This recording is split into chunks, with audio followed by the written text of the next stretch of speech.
Hanggang saan ka nga ba kayang dalhin ng iyong kuryosidad?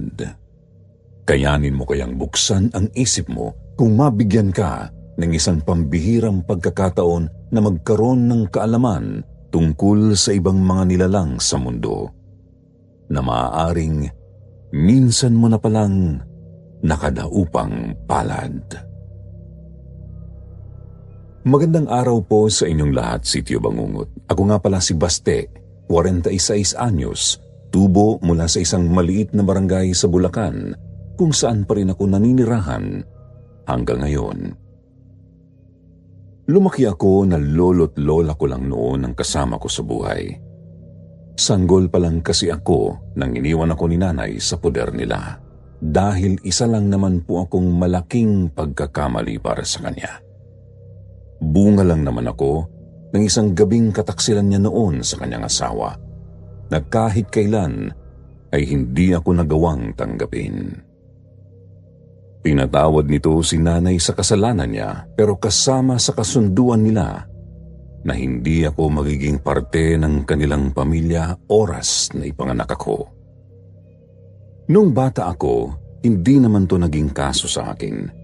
Binusog naman ako ng lolo't lola ko sa pagmamahal noon, kaya hindi ako nakaramdam na may kulang sa aking pagkatao. Maayos naman ang buhay namin noon eh. Meron kasi kaming pwesto sa palengke kung saan nagtitinda kami ng mga gulay na karaniwang kami rin ang nagtatanim sa sarili naming lupa. At yun ang pangunahing ikinabubuhay naming tatlo, nina lolo at lola. 15 anyos ako nang mangyari itong kwentong gusto kong ibahagi sa inyo. Hindi ako pwedeng magkamali dahil tandang-tanda kong Flores de Mayo yun ng taong 1994. Bakasyon na kami sa eskwela, kaya palagi na rin akong nasa palengke noon at tumutulong kay lolo sa pagtitinda. Yung lola ko kasi noon ay may iniinda na ring sakit, kaya hindi na rin namin siya gaanong pinakikilos pa ni lolo.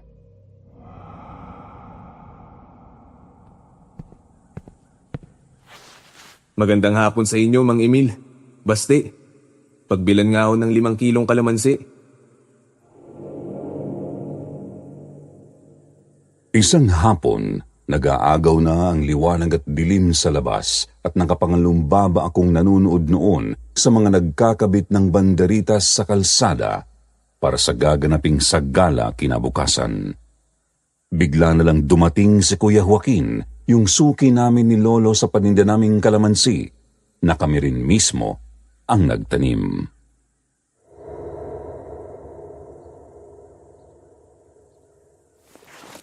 Oh, abay, ikaw pala yung Joaquin. Ang dami mo yatang kailangan ngayon ah.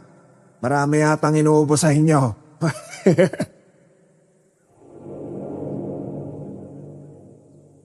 Biniro pa ni lolo si Kuya Joaquin bago siya nagsimulang magkilo ng binibili nitong kalamansi. Tumawa rin naman yung suki namin, pero naalibadbaran lang ako sa paraan ng pagkakangiti niya noon kasi nakaramdam ako ng kakaiba.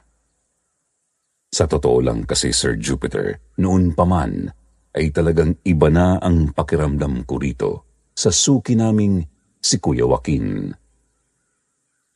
Mabait naman siyang kausap kahit na masyado siyang tahimik at napakatipid kung sumagot. Tapos masyado rin siyang weirdo kung kumilos. Meron talaga akong hindi maipaliwanag sa pagkatao niya. Pero hindi ko matukoy noon kung ano yun. Misteryoso talaga siyang tao. Para bang ang dami-dami niyang itinatagong sikreto, tapos doon pa siya nakatira sa pinakadulo ng barangay namin. Yung bahay niya nasa gitna ng bukid, kaya nga hindi ko alam kung bakit sa amin pa siya bumibili ng kalamansi, gayong pwedeng-pwede rin naman siyang magtanim ng puno nun. Sobrang dami niya laging bumili ng kalamansi at wala akong kaide-ideya kung saan niya yun ginagamit.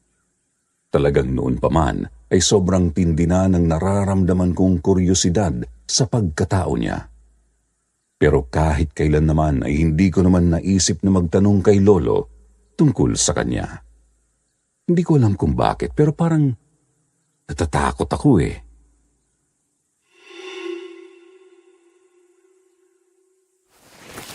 Oo, Mang Emil. Marami-rami yung dumadalaw sa akin ngayon para magpagamot.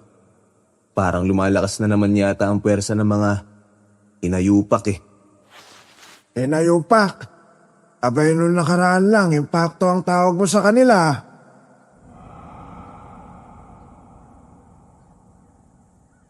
Lalong lumakas ang tawa ni Lolo sa sinabi ni Kuya Joaquin. Ito naman ay napailing na lang bago inabutan ng bayad si Lolo. Hindi ko na matandaan kung magkano yung halaga ng binili niyang kalamansi, pero tandang-tanda ko pang nag-abot sa noon ng 500 piso. Tumalikod si Lolo at dumiretso sa may kaha para kumuha ng isusukli sa kanya. Pero dali-dali nang naglakad si Kuya Joaquin palayo.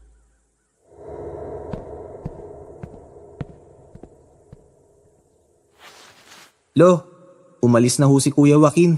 Nakalimutan na ho yata ang sukli niya. Nakaw abay habulin mo. At malayo pa ang bahay noon. Mahihirapan siya kung babalik pa siya rito. Sige ho, Lo. Sumunod naman ako agad kay Lolo noon at tinabol ko nga si Kuya Joaquin, dala yung sukli niya. Buti na lang at hindi pa siya gaanong nakakalayo noon.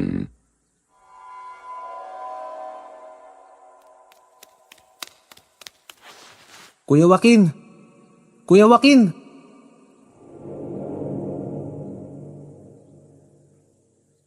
Pasigaw kong tinawag ang pangalan niya kaya bigla siyang napahinto at napalingon sa akin. Nakita ko pangang sumilay ang ngisi sa labi ni Kuya Joaquin nang mamukhan niya ako ang tumatawag sa kanya.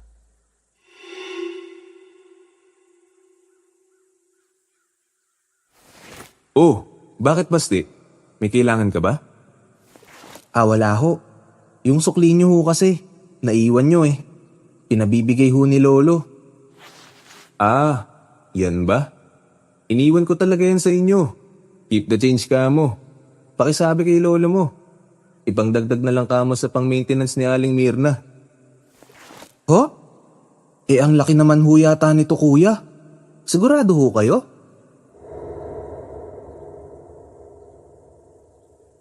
Tinanguan lang ako ni Kuya Joaquin habang nakangiti siya sa akin tapos tinapik niya ang balikat ko.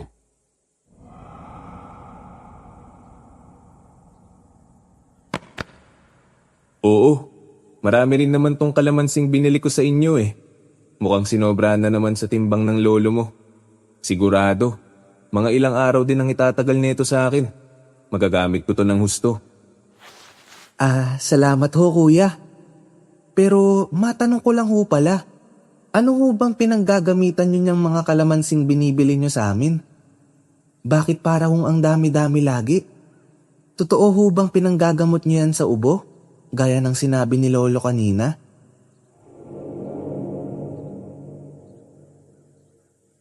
Biglang natawa si Kuya Joaquin sa tanong ko. Dahil doon nagtaas baba tuloy yung matipuno niyang balikat, kaya napakamot na lang ako sa ulo. Kakaiba talaga ang aura ng suki namin ito dahil para talaga siyang hindi normal na tao mula sa hitsura niya hanggang sa kilos at pananalita. Meron talagang kakaiba sa kanya.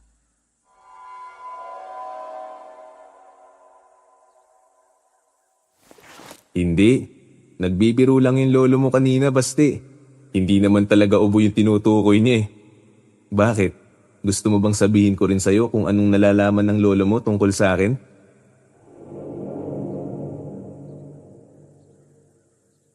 Nakangisi ng makahulugan si Kuya Joaquin habang sinasabi niya sa akin ang mga katagang yun. Hindi na ako sumagot pero nanatili akong nakatitig at hindi inaalis ang atensyon ko sa mukha niya.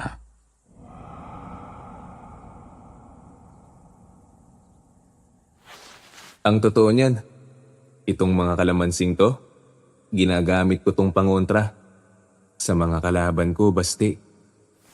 Kalaban? Anong ibig niyong sabihin, kuya?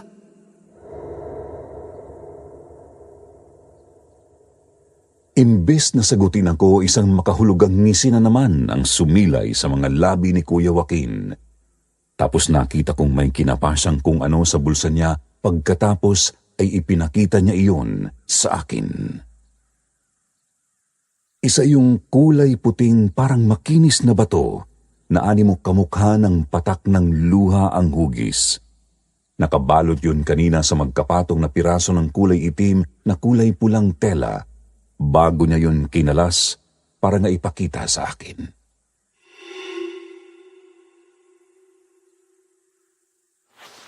Ano ho yan, Kuya Joaquin? Anting-anting yan, basti. Mutya ng kalamansi kung tawagin sa amin. Mabisang pangontra sa kahit anong tagabulag.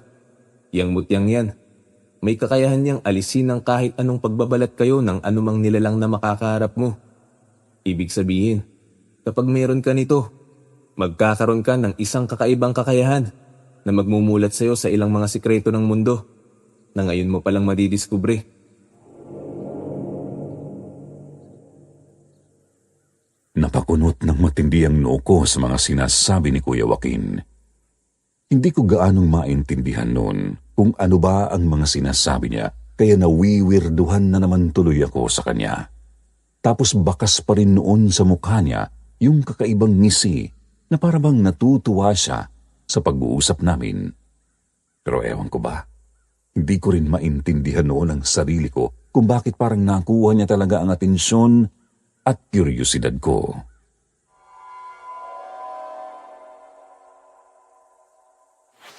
Alam kong matagal ka nang nahihiwagaan sa akin, basti. Nakikita ko yun sa paraan ng pagtitig mo sa akin.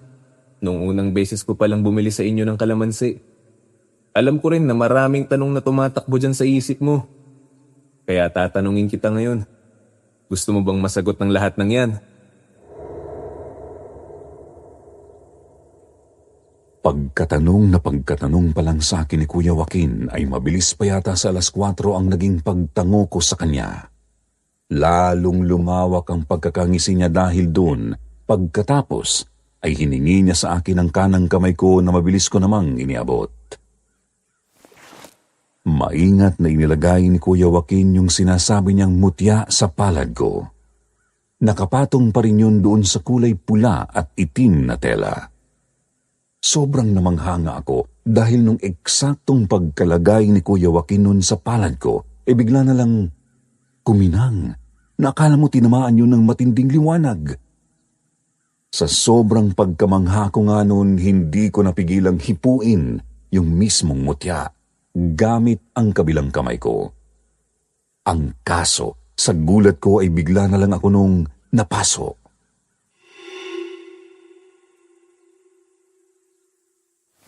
Aray!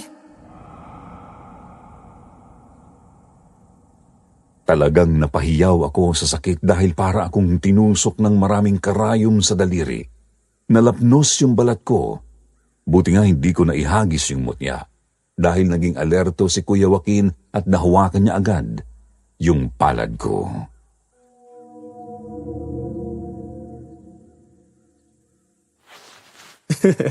Mag-ingat ka, basti. Hindi talaga basta-basta nagpapahawak ang isang anting-anting na pagmamayari ng iba. Kailangan muna kitang ipakilala sa kanya.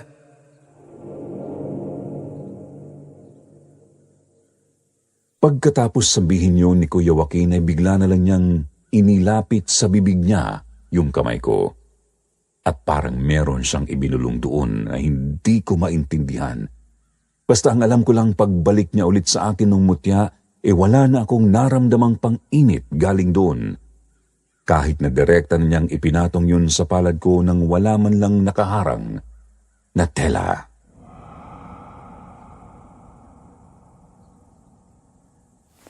Hala! Ang galing! Natawa na naman si Kuya Joaquin sa naging reaksyon ko, pero agad ding bumalik sa pagiging seryoso ang mukha niya. Sobrang bilis talagang magbago ng mood niya, kaya lalo tuloy siyang nagmumukhang weirdo sa paningin ko.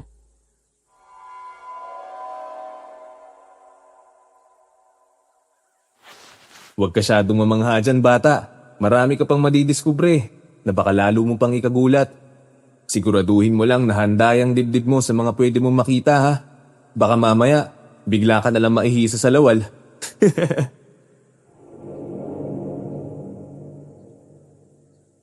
Yun ang huling inihabilin sa akin ni Kuya Joaquin bago niya ako sinabihang bumalik na sa tindahan namin. Ang sabi niya, huwag na huwag ko raw aalisin yung mutya na yun sa katawan ko. Dahil bukod daw sa may kakayahan itong magpakita sa akin ng totoong hitsura ng kahit na sino o anong klase ng nilalang na makakasalamuha ko. Magsisilbi rin daw itong proteksyon para hindi nila ako magawan ng kahit na ano. Sa totoo lang, hanggang sa makabalik na ako sa tindahan namin noon ay hindi ko pa rin talaga maintindihan noon kung ano ba yung pinasok ko. Wala akong kaide-ideya na agad-agad pala ay masusubukan ko na ang bisa ng mutyang ipinahiram sa akin ni Kuya Joaquin.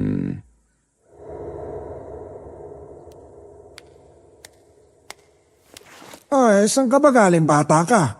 Kay tagal mo yata bumalik.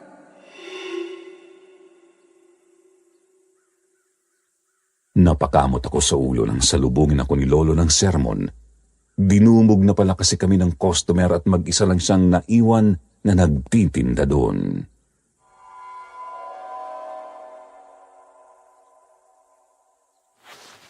Pasensya na hulo. Si Kuya Joaquin ho kasi. Nagkwentuhan pa kami saglit.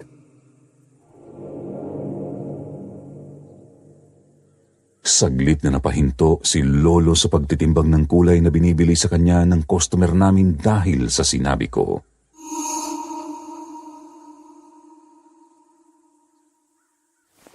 Ano ka mo? Si Joaquin? Nakipagkwentuhan sa iyo? Ano naman ikinuwento sa iyo, Aber? Parang diskumpiyado si Lolo na maniwala sa akin. Nagsimula na rin akong tumulong nun sa kanya sa pagbabalot ng gulay na katatapos niya lang timbangin.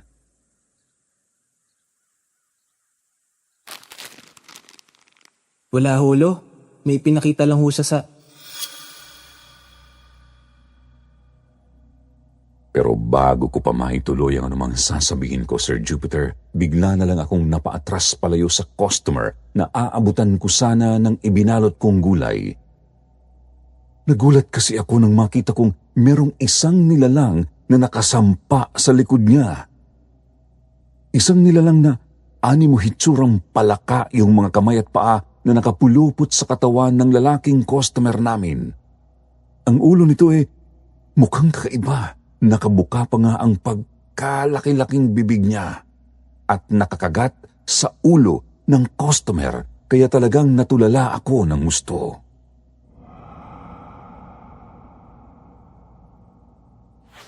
Abaya po, kanina pa nakatanga sa'yo yung bumibili. May balak ka pa bang ibigay sa kanya yung gulay? Bayad na yan ah.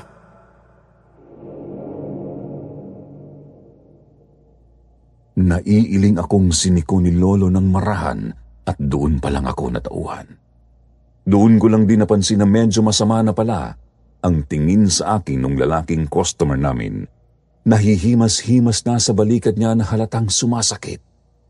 At alam kong dahil yun sa nilalang na nakasampa sa likuran niya. Hindi ako makapaniwala. Sobrang bilis ng naging epekto sa akin ng mutya. Hanggang sa nakaalis tuloy yung customer namin yun, habol-habol ko pa rin siya ng tingin. Medyo nakakalayo na ito sa amin nang mapansin kong biglang gumalaw yung nilalang sa likod niya. Tapos lumingon ito pabalik sa direksyon namin.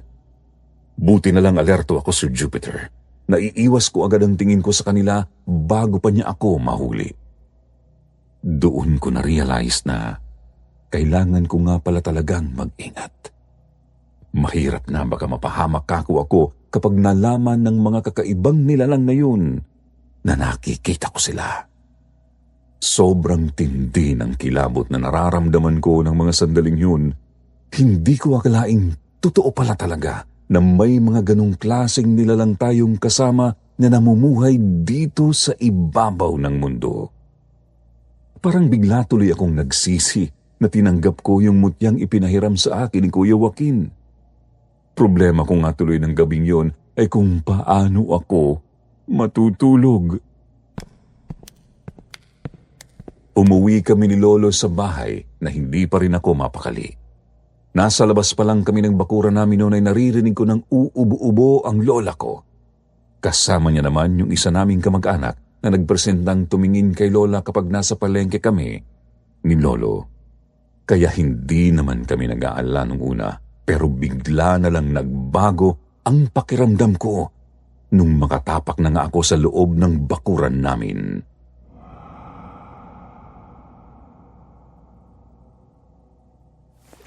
Ano ba naman tong batang to? Bigla na lang natutulala. Abay, ano bang nangyayari sa'yo, basta eh? Kanina kapag ganyan sa palengke, para kang lutang.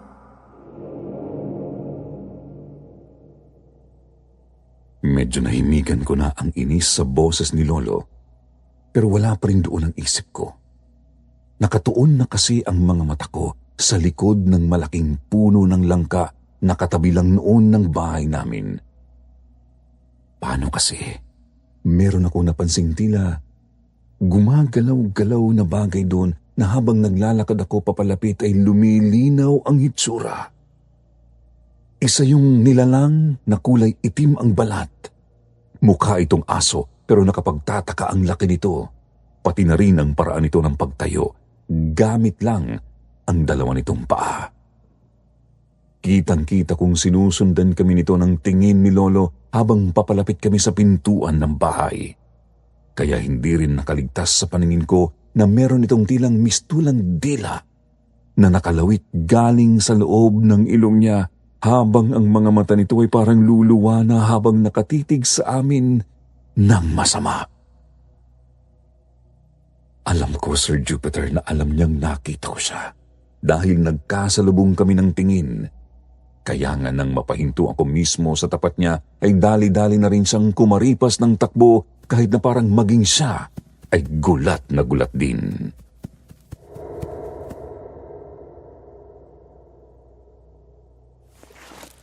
Lolo? Ano ho bang pinakamabisang pangontra sa aswang?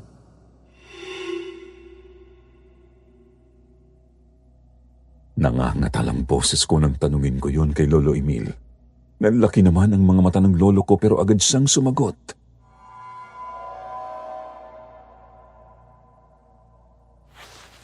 Apay, ano pa?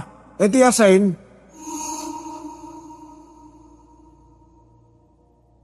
Nagulat ako nang bigla na lang may dinukot si Lolo mula doon sa bitbit niyang bayong. Doon ko lang naalalang bumili nga pala kami ng isang tumpok na asin sa palengke bago kami umuwi kanina. Yun ang isang isinaboy ni Lolo sa paligid ng bahay at bakuran namin dahil mabilis niyang nakuha kung anong ibig sabihin ng tanong ko.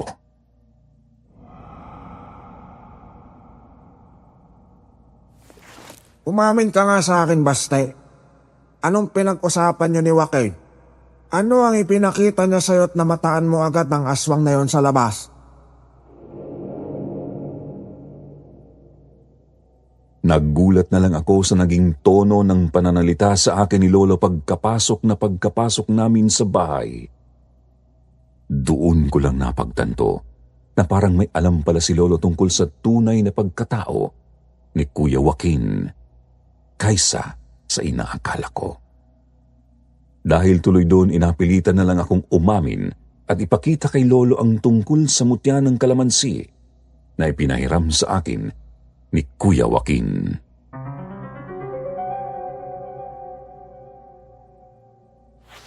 Sinasabi ko na nga ba Sus Mariosay, ano bang pumasok sa isipan ng lalaking yun at ipinaubayan na sa'yo yung anting-anting na yan?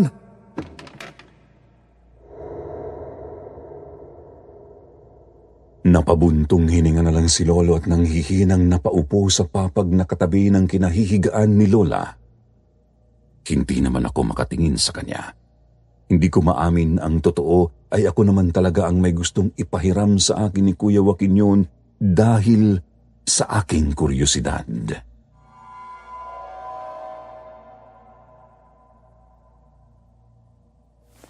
Isauli mo na yan sa susunod na dalaw ni Joaquin, Bastay.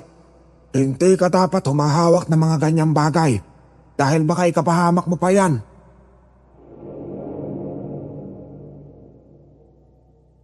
Wala akong nagawa kundi ang tumango na lang noon at sumang-ayon sa kagustuhan ni Lolo. Siguro dahil na rin sa takot na naramdaman ko sa mga unang nakita ko pa lang ng gabing yun, kaya ganun na lang din ako kabilis sumuko.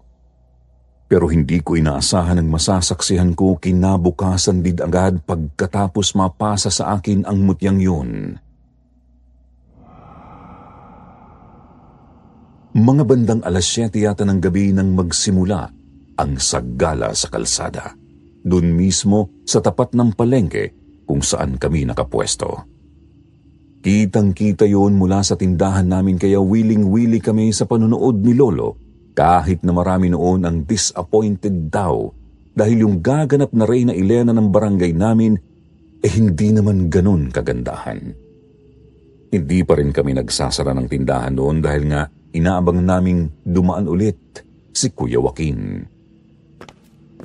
Maya-maya isang babae ang lumapit sa tindahan. Kasama niya ang isang lalaki na sa hula namin ay tatay niya. Medyo napakunot pa nga noon ang noo ko kasi napansin kong kakaiba ang itsura ng babae. Sobrang payat niya, Sir Jupiter. Tapos parang tuyong-tuyo ang balat niya na nagtutuklap-tuklap. Kahit ang labi niya, bitak-bitak din. Napansin ko yun nang magtanong siya kay Lolo kung meron daw ba kaming tindang mais.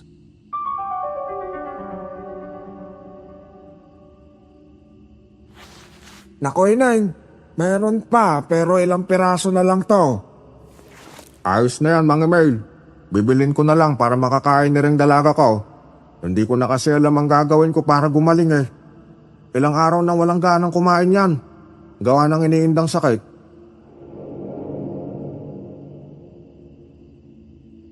Yung tatay ng babae ang sumagot. Kakilala pala ito ni Lolo. Tawagin na lang natin siyang Mang Roger. Dati raw itong nangungupahan malapit doon sa may amin, pero lumipat din nung isang buwan dahil nakabili sila ng lupa sa kabilang purok.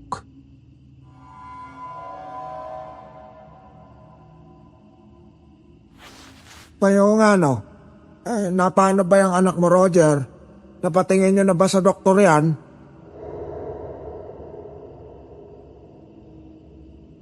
Bumuntong hininga muna si Mang Roger at sinulyapan ng anak niyang tawagin na lang nating Ate Mabel bago muling binalingan si Lolo.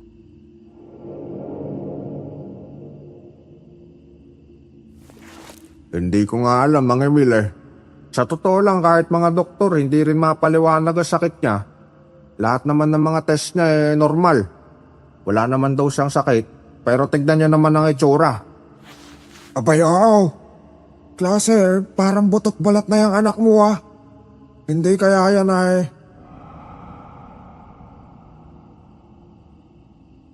Pero bago maituloy ni Lolo noon ang sinasabi niya ay parang bigla siyang nagdalawang isip. Tapos bigla niyang binago ang usapan.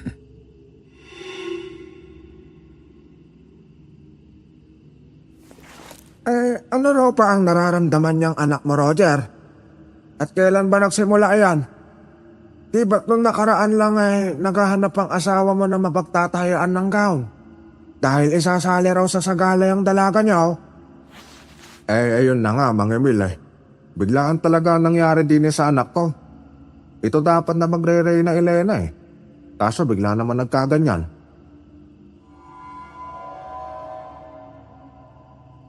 Halata ang sobrang panghihinayang sa mukha ni Mang Roger habang nag-uusap sila ni Lolo.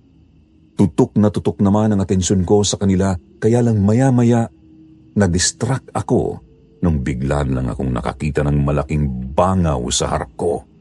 Sobrang laki talaga noon, halos sinlaki na yata ng bubuyog kaya sinundan ko ng tingin.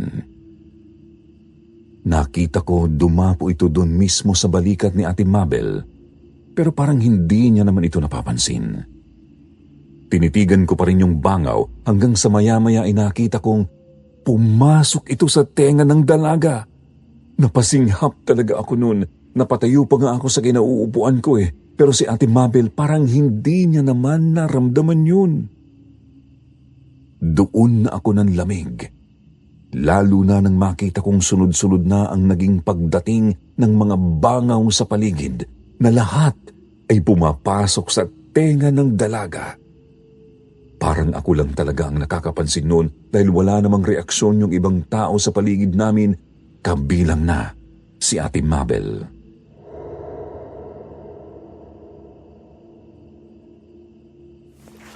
Oh, ano na naman nangyayari sa'yo dyan, Bastay? Abay, namumutla ka na naman. Hindi naman nagtagal ay napansin din ni Lolo yung reaksyon ko.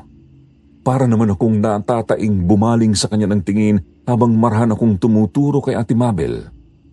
Sasagot na sana ako noon pero bigla na lang kaming nagulat nang sa harapan namin ay dumuwak si Ate Mabel at sumuka ng buhangin. Pino at maputing buhangin ang isinuka ni Ate Mabel, Sir Jupiter, na may kasama pang kakaibang mga insekto na ang hitsura ay kamukha ng malalaking garapata ng aso.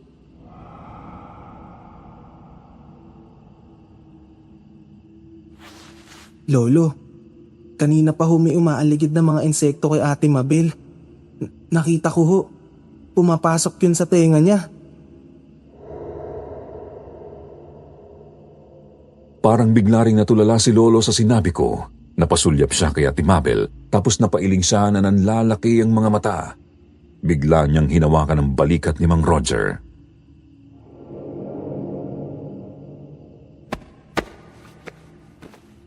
Roger, abay sa tingin ko, hindi na simpleng karamdaman niyang iniinda ng anak mo. Nasubukan mo na ba yang ipatingin sa albularyo? Hindi pa, Mang Emil. Bakit po? Ano po ba sa tingin nyo ang nangyayari din kay Mabel?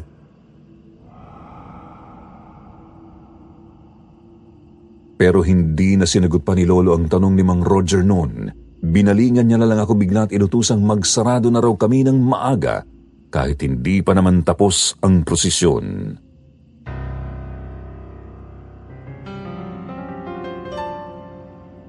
Bakit holo? Uwi na ho ba tayo? Abay, hindi. Kaya na't samahan natin yung mag-ama doon kay Joaquin. Ho? Bakit naman ho kay Kuya Joaquin natin sila dadalhin, Lo? Abay, siya lang ang makakatulong sa kanila ngayon, Bastay. Hindi mo ba alam na magaling namang gagamot ang Kuya Joaquin mo? Kaling yan sa pamilya ng mga antingerong tubo talaga dito sa atin. Napanganga ako sa sinabi ni Lolo tungkol kay Kuya Joaquin. Dahil doon hindi na ako kumontra pa, hanggang sa pumara na nga siya ng sasakyan papunta sa pinakadulong purok ng barangay namin. Sa totoo lang, yun ang pinakaunang beses na nakarating ako doon dahil hindi naman ako mahilig gumala nung binata pa ako. Namangha pa nga ako nang makita ko yung lugar na kinatitirikan ng bahay ni Kuya Joaquin. Halos wala talaga siyang kapitbahay. Tapos yung bakuran niya napapaligiran ng napakaraming halamang gamot tulad ng oregano, lagundi, luya, bawang, bayabas, kalamansi at kung ano-ano pa. Kaya lang yung puno niya ng kalamansi di ko alam kung bakit halos tuyot na.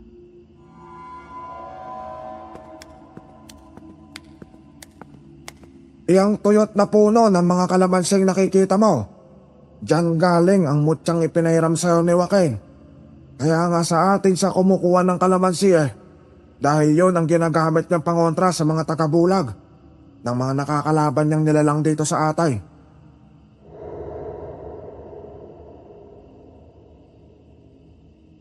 Bigla ay binulungan ako ni Lolo nang mapansin niya sigurong nakatitig ako dun sa mga tuyot na puno. Dahil doon inapatango na lang tuloy ako. Tapos nagtuloy-tuloy na kami sa paglalakad papasok sa bahay ni Kuya Joaquin. Kakatok pa lang sana si Lolo noon. Bigla nang bumukas ang pintuan ng bahay niya. Tumambad sa amin ang hitsura ni Kuya Joaquin na walang suot na pang-itaas at nakalugay pa ang buhok niyang hanggang balikat ang haba.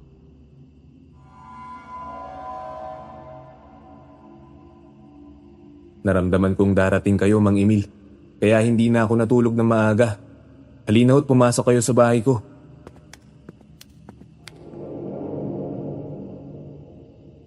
Tinanggap naman namin ang paanyaya ni Kuya Joaquin at pumasok na nga kami sa loob. Ako ang nahuling maglakad, kaya nung mapatapat ako sa kanya ay ako lang ang nakarinig ng bulungan niya ako.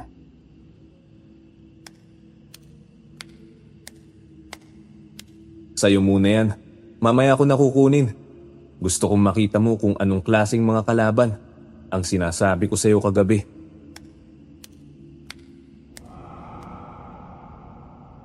Medyo natakot ako sa sinabi niya pero hindi ko na lang yun ipinahalata. Tumango lang ako tapos nagtuloy-tuloy na ako hanggang dun sa pinakasalas ng bahay niya.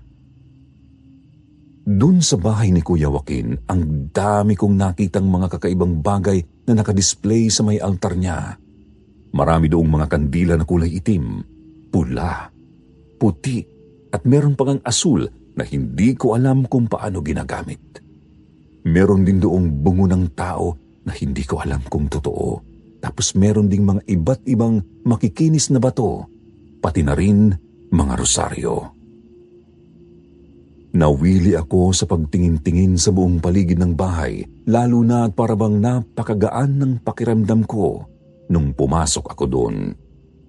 Parabang pakiramdam ko sobrang safe ko kung dun ako maglalagi.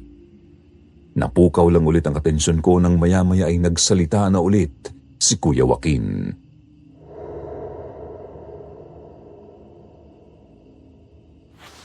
Saan ba nagsimula yung nararamdaman mo?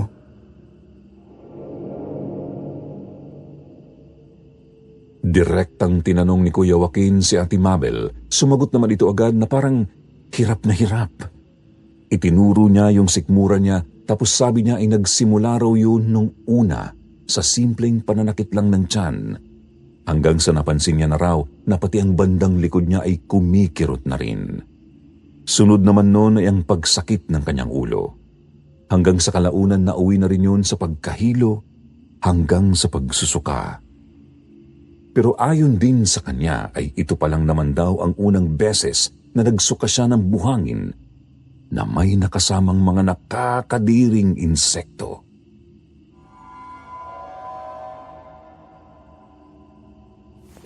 Sa tingin ko, Joaquin, ay pinaparang yan si Mabel. Kaya ako'y dalhin na namin sa iyo agad. Aba, mahirap na, baka lalo pang lumala eh.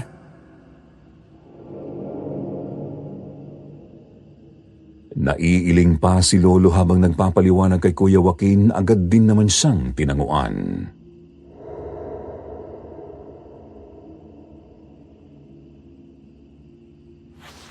Tama nga ho yun, Mang Emil. Dahil lang gumagawa nito kay Mabel, hindi na ho gustong patagalin pa ang paghihirap niya. Ang gusto ho, patayin agad itong anak ni Mang Roger dahil sa sobrang galit. Anong ibig mong sabihin, Joaquin? Ano ba talagang nangyayari sa anak ko?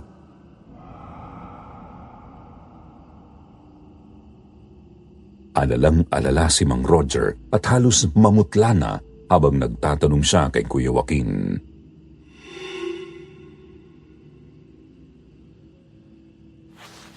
Sa madaling salita ho, binabarang ho itong anak niyo, Mang Roger. Inggit at selos ho ang nakikita kong dahilan.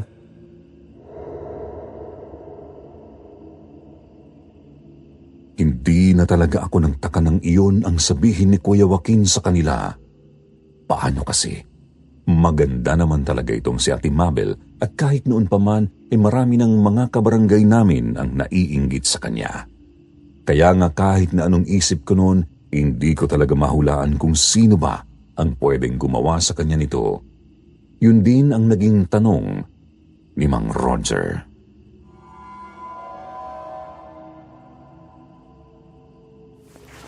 Ang totoo ho kilala ko na umpisa pa lang kung sino ang gumagawa nito sa anak nyo. Dahil minsan ko na rin ho siyang nakaharap noon sa ibang kaso. Pinatawad ko yun dahil bata pa Akala ko kasi may pag-asa pa siyang magbago. Sino? Sino ang walang yang yon na gumagawa nito sa anak ko? Gigil na gigil ang boses ni Mang Roger noon habang kami ni Lolo Emil ay nag-aabang lang kung ano ang susunod na sasabihin ni Kuya Joaquin. Hanggang sa walang preno ay nabanggit nga ito ng tao.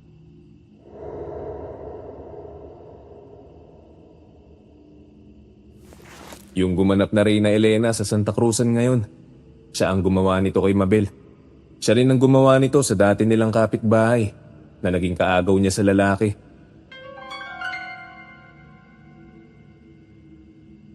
Pumalatak si Kuya Joaquin matapos niyang ibunyag sa amin ang lihim ng Reyna Elena. Tapos umiling-iling siya bago siya nagpatuloy sa pagsasalita.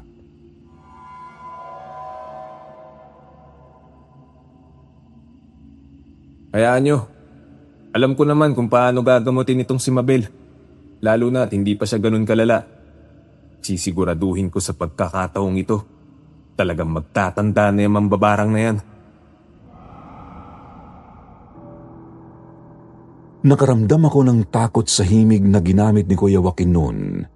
Kita rin kasi sa mukha niya na talagang nainis siya dahil na rin siguro sa pagbibigay niya ng tsansa na magbago yung mambabarang na naging kalaban niya na dati.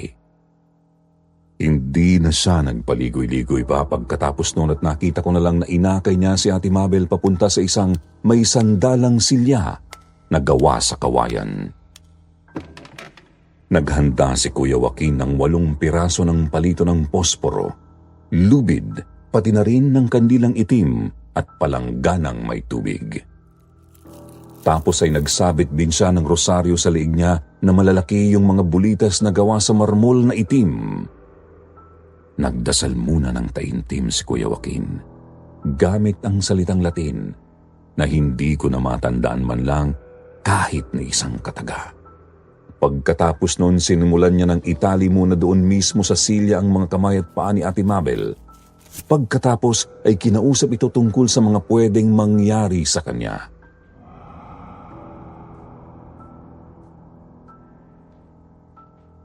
Bago ko simulan ang gagawin kong panggagamot kay Mabel, gusto ko lang ipaalam sa inyo na hindi dapat kayo maniwala sa anumang sasabihin ng kanyang tinig dahil sa pamamagitan ng katawan niya. Kakausapin ko ang mambabarang na tumatao sa kanya. Bago magsimula sa tunay na bakbakan ay nagbilin muna ng ganon si Kuya Joaquin. Sabi niya pa, mapanlin lang daw kasi ang mga mambabarang at magaling silang magpaawa kapag nabuking mo ng kanilang masamang gawain. Gagawin ito ang lahat, wag lang siyang masaktan. Kaya huwag na huwag daw kaming makikialam sa kanyang ginagawa, kahit na ano ang mangyari. Alinlangan naman noong tumango si Mang Roger.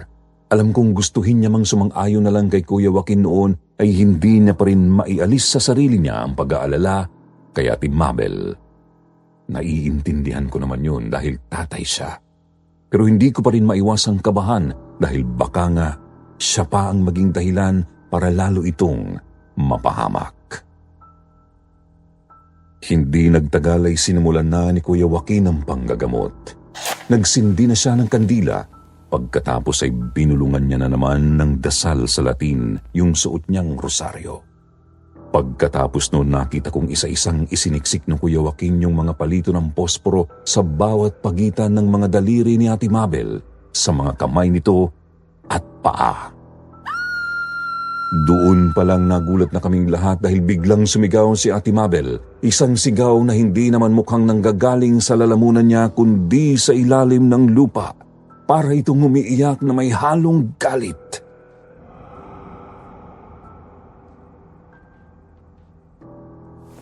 Kamusta ka na? Ang tagal din nating hindi nagkadaupang palad ah. Ang tagal mong hindi nagpakita sa akin. Mukhang natatakot ka yata. May kayabangan ng boses na ginamit ni Kuya Joaquin. Pero pagkakaalam ko ay kinakailangan niya talagang maging ganun kapag nakikipaglaban siya sa kanila para ipakita na hindi nila siya basta-basta masisindak. Titig na titig naman ako noon sa mukha ni Ate Mabel dahil hinihintay ko kung sasagot ba yung mambabarang gamit ang boses niya. Pero muli na naman akong napatayo sa kinauupuan ko dahil sa gulat nang makita kong imbis ay nagbago ang mukha ni Ate Mabel. Naging kamukha nga ito nung nakatakdang Reyna Elena namin noon sa Sagala hanggang sa muli iyong nagpalit. At nakita kong naging napakapangit.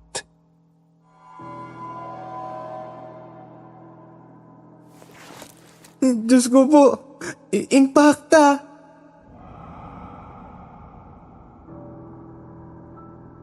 Napahiyaw ako noon at napakapit sa likod ng lolo ko. Nakita ko na biglang ngumisi noon si Kuya Joaquin, pero sobrang saglit lang noon. Ibinalik niya ulit yung buong atensyon niya kay Ate Mabel na ngayon ay nagpapapalag na para makawala. Bigla itong nagmura. Tinawag na gago at hayop si Kuya Joaquin. Kahit si Mang Roger, hindi inaasahan ang narinig na sinabi ng anak. Alam kasi naming lahat na hindi naman ganon si Ate Mabel. Sobrang kimi niyang babae, sa totoo lang, kaya nga lalo pa siyang nagiging maganda sa mata ng mga kalalakihan sa amin. Biglang dinampot ni Kuya Joaquin yung kandilang itim, tapos ay nagpatak siya ng mga luha nun sa kamay ni Ate Mabel. Lalo itong naghihiyaw, daig pa nito ang kinakatay sa sobrang lakas ng pagwawala nito dahil halos mabuwal na yung kinauupuan nitong silya.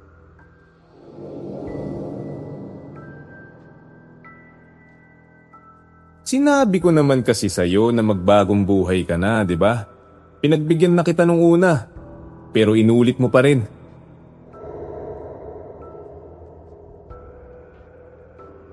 Pero imbis na magsisi ang mambabarang na kalaban niya ay nakita ko na lang na bigla nitong dinuraan si Kuya Joaquin sa mukha gamit ang katawan ni Ate Mabel. Berde ang inilabas nitong likido galing sa bibig niya. Para iyong plema na talagang kumalat sa mukha ni Kuya Joaquin. Pero nanatili lang kalmado si Kuya. Dumampot lang siya ng puting bimpo sa balikat niya pagkatapos ay ipinunas yun sa mukha niya. Pagkatapos nun, kinubad ni Kuya Joaquin yung suot niyang rosaryo bago isinuot yun doon sa lieg ni Ate Mabel. Kitang-kita kong bigla na lang umusok ang balat ng dalaga ng gawin yun ni Kuya. Pawis na noon si Ate Mabel kahit na wala naman siyang ginagawa at nakaupo lang siya sa silya. Sobrang talim ng titig nito kay Kuya Joaquin. Kung nakakamatay nga lang ang titig, malamang kanina pa bumulagta ang lalaki. Biglang tumayo si Kuya Joaquin maya-maya. Tapos naglakad ito papunta doon sa may dingding kung saan nakasabit ang buntot pagi niya na may nakaukit na katagang nakasulat sa baybayin o yung sinaunang mga letrang ginagamit ng tao dito sa Pilipinas.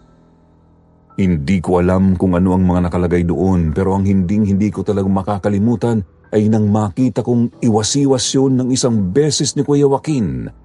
Pagkatapos ay bigla yung lumambot at nagmistulang latigo.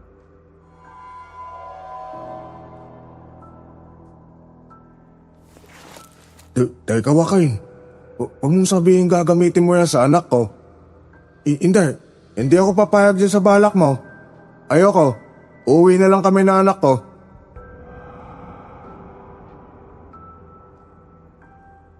Hindi na nakatiis si Mang Roger nang makita niya kung ano ang balak na gawin ni Kuya Joaquin. Dahil doon nakakuha tuloy ng butas ang mambabarang. Bigla na lang itong nag-iiyak. Ginamit niya ang boses ni Ate Mabel para kausapin si Mang Roger na pigilan si Kuya Joaquin sa gusto niyang gawin. Dahil tuloy doon nagsimula ng humakbang si Mang Roger palapit sa anak. Balak niya na talagang kalagan noon si Ate Mabel. Mabuti na lang po at nandoon din si Lolo at nagawa niyang kausapin si Mang Roger.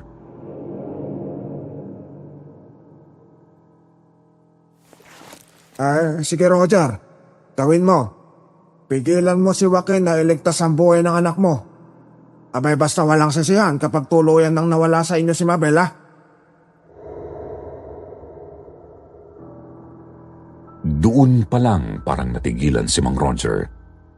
Bigla siyang napaatras palayo kay Ate Mabel.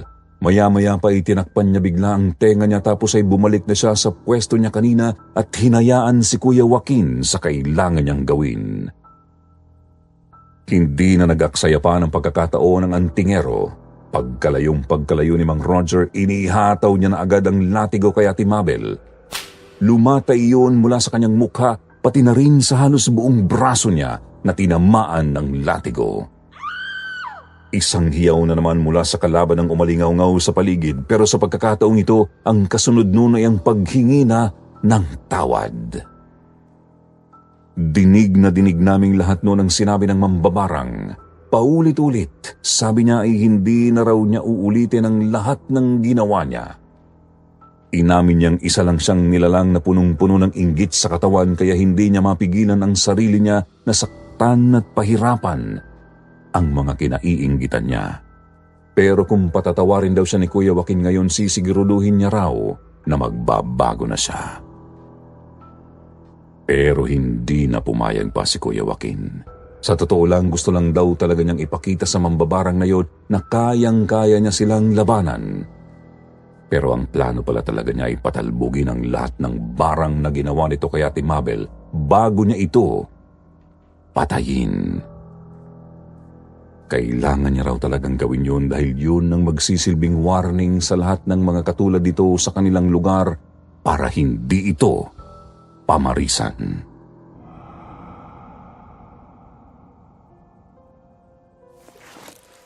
Paano Joaquin? Abay uwi na kami ha.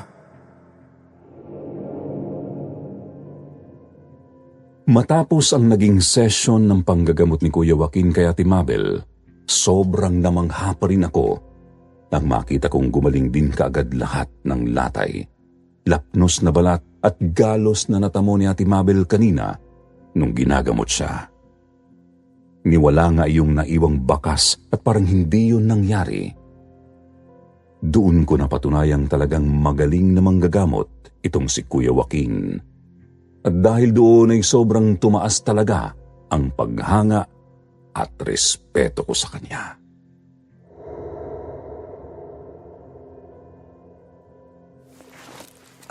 Lolo, mauna na ho kayo sa labas. May sasabihin lang ho ako kay Kuya Joaquin.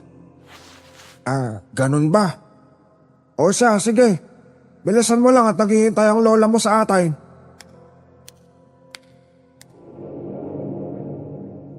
Nang iwan kami ni Lolo sa bahay ni Kuya Joaquin ay iniabot ko agad sa kanya ang mutya na ipinahiram niya sa akin. Ang sabi ko ay naiintindihan ko na ngayon ang ibig niyang sabihin, kaya hindi ko nakakakailangan yun. Pero imbes ay tinawanan niya ako.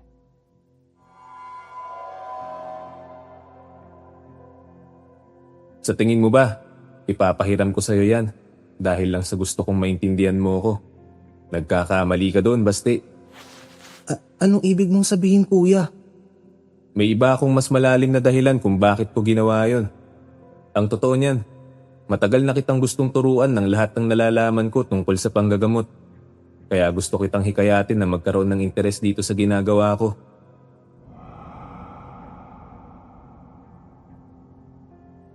Medyo napanganga ako nang sabihin sa akin yun ni Kuya Joaquin. Hindi ko kasi akalain na yun pala ang dahilan kaya niya ipinahiram sa akin yung anting-anting niyang mutya ng kalamansi. Sa totoo lang, Sir Jupiter, pagkasabi niya sa akin noon ay gustong-gusto ko talagang tanggapin ang iniaalok niya sa akin. Kaya lang, bigla akong napatingin nun sa labas kung saan nakatayo ang aking Lolo Emil. Nagkasalubong ang mga tingin namin at basang-basa ko sa ekspresyon ng mga mata niya na ayaw niyang pumayag sa gustong gawin ni Kuya Joaquin. Nginitian ko lang nun si Lolo, Sir Jupiter. Alam kong nag-aalala lang siya para sa akin. At hindi ako masamang apo para suwayin siya ng mga panahong yun. Kaya naman,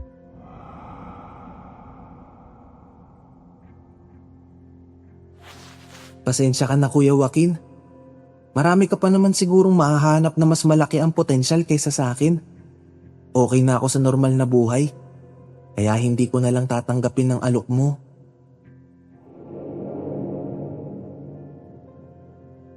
Inaasahan kong kakikitaan ko ng pagkadismaya si Kuya Joaquin noon, pero imbes ay nginitian niya ako at tinapik sa balikat. Pagkatapos ay inaya niya na ako noon palabas para makatuloy na kami ni na Lolo.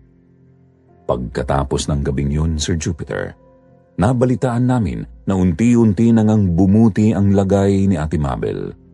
Nang dumalaw nga siya sa tindahan namin sa palengke, ay nagulat pa ako nang makitang bumalik na sa dati ang kutis at laman niya.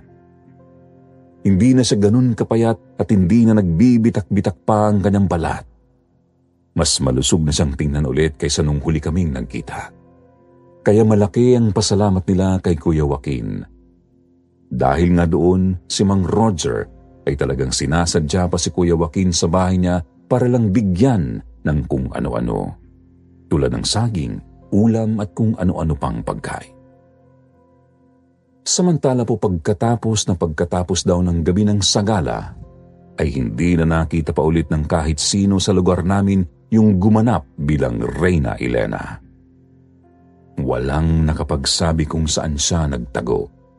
Pero alam naman naming umalis talaga siya ng sadya sa pag-aakalang matatakasan niya si Kuya Joaquin. Ganun pa man ay naging tahimik na lang kami sa katotohanan at hinayaan na lang namin na ang antingerong si Kuya Joaquin ang isang tumapos ng lahat. Basta ang alam ko lang, pagkalipas ng 2 buwan noon natagpo ang palutang-lutang sa isang ilog sa kabilang barangay ang babaeng yon.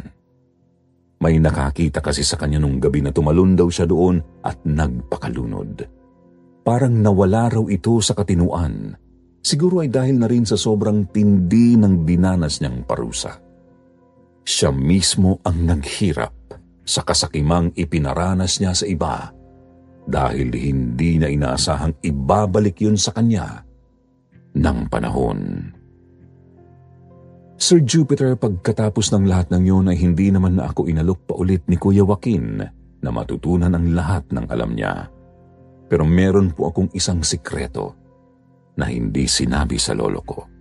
At hanggang ngayon ay itinatago ko pa rin sa iba. Ang totoo po, Sir Jupiter, ay hindi naman binawi sa akin ni Kuya Joaquin ang mutya. Dahil pwede ko raw yung gamitin bilang proteksyon para sa sarili ko, sa mga taong nasa paligid ko, at sa lahat. Basta maalamin ko lang daw kung paano ito gagamitin ng tama. Dahil doon, siguro naman po ngayon ay alam nyo na hanggang sa mga oras na ito ay nasa akin pa rin ang abilidad na kalakip ng mutya. At nagdadalawang isip ako na kung sakaling tumanda ako, ay ipapasa ko ito sa anak ko. Para kasing hindi ko gustong ipakita sa kanya ang parteng ito ng mundo natin. Kaya nga gusto ko sanang magtanong, mga kasityo. Paano kung napasa sa inyo ang abilidad na meron ako ngayon tungkol sa mutya ng kalamansi? Papayag ba kayo na maipasa sa magiging anak nyo ang abilidad na iyon? Sana po ay masagot nyo yan, mga kasityo. Aasahan ko po ang mga comment nyo kung sakali. Maraming salamat sa inyo in advance. Hanggang dito na lang. Baste.